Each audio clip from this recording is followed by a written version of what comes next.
ഹരി ഓം. ശ്രീകൃഷ്ണ കർണാമൃതം രണ്ടാം സർഗം. അഭിനവനവനീതസ്നിഗ്ധമാപീതദുഗ്ധം ദധികണപരിദിഗ്ധം മുഗ്ധമംഗം മുരാരേഃ ദിശതു ഭുവനകൃച്ഛ്രച്ഛേദിതാപിഞ്ചഗുച്ഛച്ഛവി നവശിഖിപിഞ്ചാലാഞ്ചിതം വാഞ്ചിതം വഹ. ശ്രീകൃഷ്ണ ഭഗവാന്റെ ബാലഗോപാല രൂപം ധ്യാനിച്ച് അത് ഏവർക്കും ആഗ്രഹപൂർത്തീകരണം നൽകട്ടെ എന്ന് കവി ഇവിടെ ആശംസിക്കുന്നു. ഉണ്ണിയുടെ രൂപം എങ്ങനെയെന്ന് കവി വർണ്ണിക്കുന്നു. പുതുവെണ്ണയുണ്ട് സ്നിഗ്ധമായും പശുവിൻ്റെ പാൽ കുടിച്ച് തടിച്ചും തൈർ കലക്കിക്കൊണ്ടിരിക്കുന്ന അമ്മയുടെ അരികിലിരുന്നതിനാൽ കണ്ണൻ്റെ പൂവുടലാകെ തൈർത്തുള്ളികൾ തെറിച്ചു വീണു കാണായും പച്ചില മരപ്പൂങ്കുലകളുടെ നിറമണിഞ്ഞും പുതിയ മയിൽപ്പീലി അണിഞ്ഞു വിളങ്ങുന്ന ഭുവനത്തിൻ്റെ സകല ക്ലേശങ്ങളെയും ഇല്ലാതെയാക്കുന്നവനുമായ മുരാരിയായ ആ കണ്ണൻ്റെ സുന്ദരമായ ശരീരം നിങ്ങളുടെ ആഗ്രഹം സാധിപ്പിച്ചു തരട്ടെ എന്ന് കവി പറയുകയാണ്, ആശംസിക്കുകയാണ്. ഉണ്ണി, പിച്ച വെച്ചതും വീണുപോയതും വിതുമ്പിക്കരഞ്ഞതും എൻ്റെ ഹൃദയത്തിൽ തെളിയണേ. മണ്ണു തിന്നതും വെണ്ണയുണ്ടതും പൈമ്പാൽ അകിട്ടിൽ നിന്നു കുടിച്ചതും മനം നിറയെ കാണാനാകണേ. പൈക്കിടാവിനും ഗോപബാലകന്മാർക്കും രാമേട്ടനുമൊപ്പം കളിച്ചു തിമിർത്ത ഘോഷം എൻ്റെ ഹൃദയഭിത്തികളിൽ നിറയണേ. വേണുവൂതിയതും വൃന്ദാവനത്തെ മയക്കിയതും എനിക്കും ആസ്വദിക്കാനാവണേ. പൊൻപദങ്ങളിലെ കാൽച്ചിലമ്പുകൾ കാളിയൻ്റെ മേൽ നൃത്തമാടിയ താളം എൻ്റെ ഹൃദയധമനികളിൽ തുടികൊട്ടണേ. പാലും തൈരും വെണ്ണയും മണക്കുന്ന വൃന്ദാവന വീഥികളെ പ്രകാശം നിറച്ച നീലമരതക കല്ലിനെ ഒന്ന് കാണാൻ എനിക്കും അനുവാദം നൽകണേ.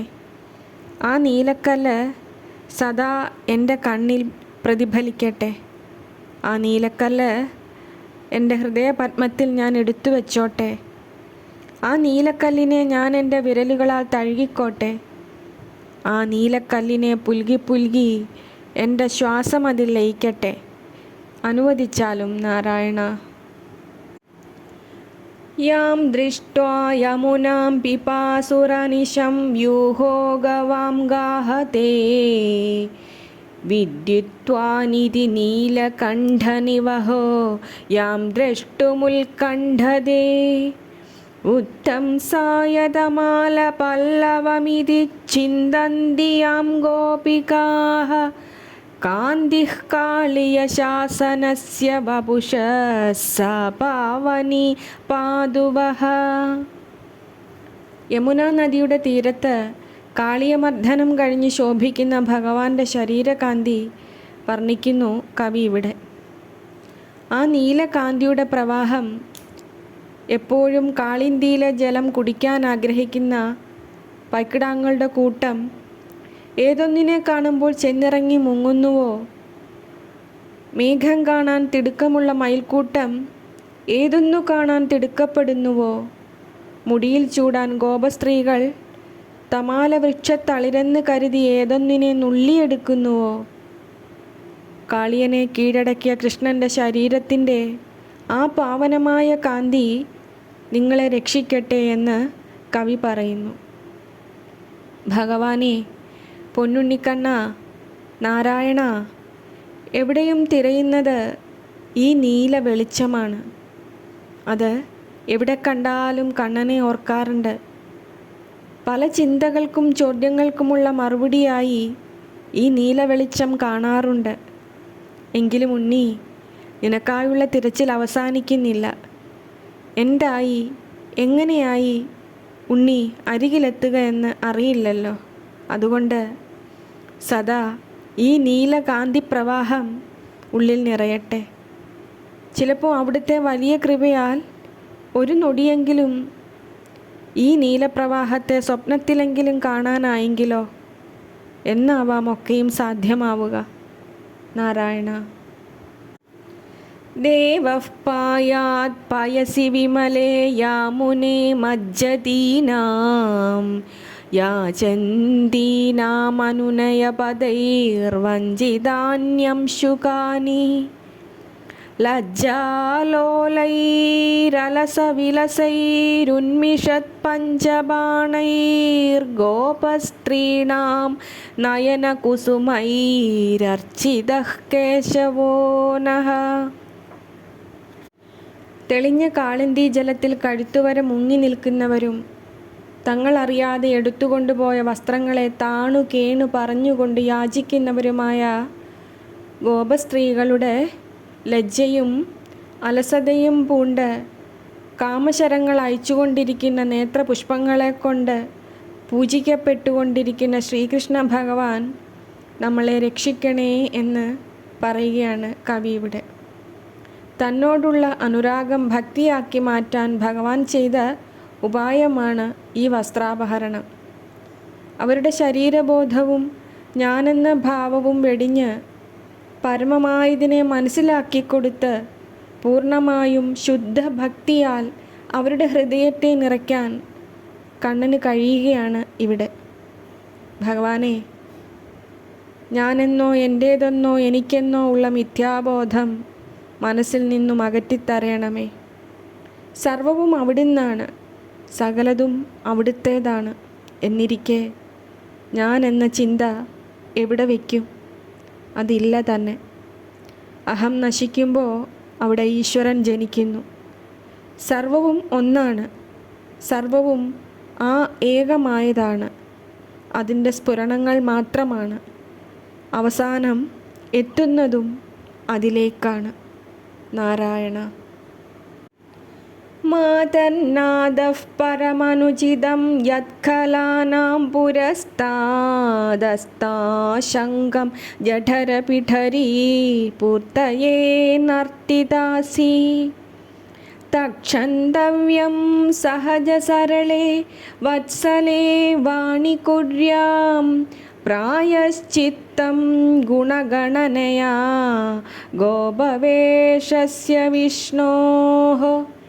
കവി തൻ്റെ അമ്മയായ സരസ്വതീ ദേവിയോട് ക്ഷമായാചനം നടത്തുകയാണ്. അമ്മേ സരസ്വതി, ഞാൻ എൻ്റെ കുണ്ടലി പോലെയുള്ള വയറ് നിറയ്ക്കാൻ വേണ്ടി ഒരു ശങ്കയും കൂടാതെ നിന്തിരുവടിയെ ദുഷ്ടന്മാരുടെ മുന്നിൽ നൃത്തം വെപ്പിച്ചുവല്ലോ.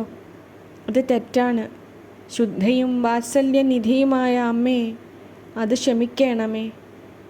ഗോപവേഷം ധരിച്ച വിഷ്ണുവിൻ്റെ ഗുണഗണങ്ങൾ വർണ്ണിച്ച് ഞാൻ പ്രായശ്ചിത്തം ചെയ്യാം എന്ന് കവി പറയുകയാണ് സരസ്വതീ ദേവിയോട്.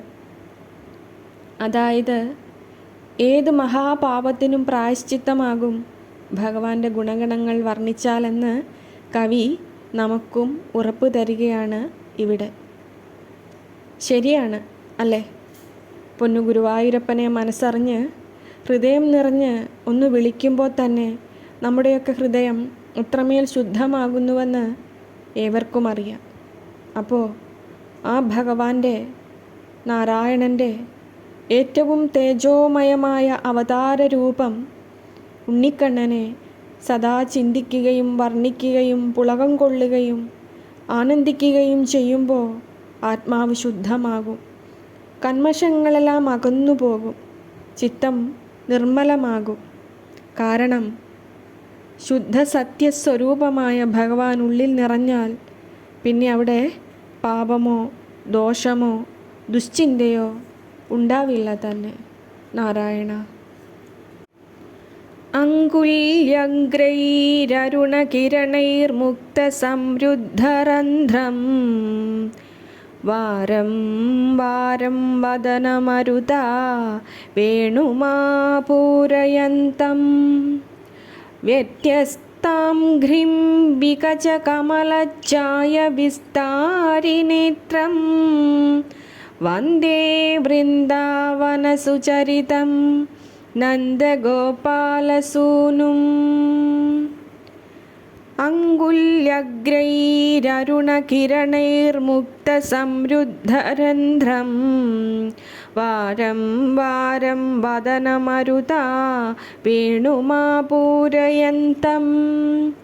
വ്യത്യസ്താം ഘ്രിംബികചകമലച്ഛായ വിസ്താരിനേത്രം വന്ദേ വൃന്ദാവനസുചരിതം നന്ദഗോപാലസൂനും.